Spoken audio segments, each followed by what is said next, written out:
Judging by the stories I hear at the Elkhart County Jail, fatherlessness is a really big problem in Elkhart County. For most of my life, my father wasn't there. He was a truck driver. Plus, when he was home, he was always drinking or doing something.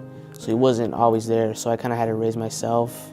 And kids are left on their own to survival skills, including feeding themselves and getting themselves ready for school. We have a huge issue with just single parent homes and not having the structure, not having the environment that's conducive to raising children. So the need is huge when it comes to mentoring and children being fathered and just reared. And the family structures are overwhelmingly single mothers, about 3/4 of them. If there's a lot of chaos around them and violence around them and instability, things start to break down for kids in terms of they're not secure, they become fearful, they don't know what to expect, they become anxious, and those things result in poor learning, poor achieving in school, poor relationships with friends. Just taking that as a snapshot of our community, and so many other boys and so many other people from our community grow up in that kind of environment, and without that father, mentor figure, they really don't have the structure or understand kind of their role in society or their role in the community. So if you think about what kids need to be successful in life, they need safe, stable, nurturing relationships all around them. That's what builds a healthy self-esteem and the competencies that kids need to be successful in life. Our kids need go-to people. And if we could not only have that in our classrooms with our teachers who have built those relationships, but what would it look like for our students to all have those mentors and big brothers, big sisters, and those organizations that can really connect with our kids? They are really lacking in that kind of support. We need the volunteers. We need this community, a whole army of volunteers to come forward in this community. Yeah, my mentor is Mr. Matthews. I live right near him, so he always picks me up at my house and brings me over here. And we always talk a lot. He has a really good past and stuff like that. Grew up pretty rough, but got himself together, and I kind of look up to that, looking as like, okay, I can pull myself out of it too. And we always talk a lot about like daily struggles I go through and how he helps me with it. You know what? People hear the word mentor and they think that's really difficult. It's not. It's just showing up. They're looking for people to come down, sit alongside them, and just talk to them and treat them like a normal human being.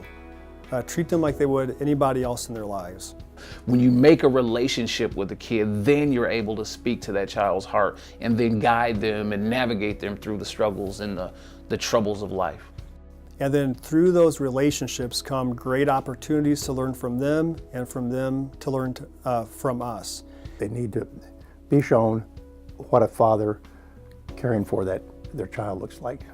We've got a big character and lifestyle initiative at Boys and Girls Club to teach children honesty, truth, trust, citizenship, volunteering. So we're really trying to weave these things into their life, which are truly foreign concepts for them.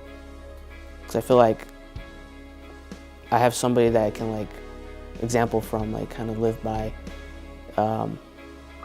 model for me what I need to do for my future to look better. We have an obligation as believers, as Christians, to model the love that God has shown towards us.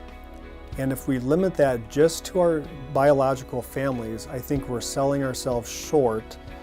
Being a part of somebody's life is somebody that's less fortunate is really fulfilling. It's something I want to do when I get older. I want to be a mentor to somebody. And it's just really helpful, you're kind of saving a life. You don't even realize it. You're helping somebody onto the right path. Get involved and take it personally. People are going to go where they feel most accepted. And I would hope that that place would be the church and not the drug game on the street. What support network and what kind of resources can we set up in our community to support organizations like Big Brothers, Big Sisters, The Crossing, Lifeline, Boys Club? All those organizations that are incredible, that touch a lot of lives. How can we network our community to say, these kids need a dad?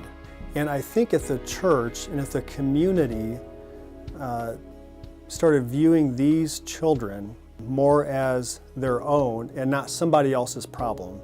Not the school's problem, not the Boys and Girls Club's problem, not the Crossing's problem. They all do great work.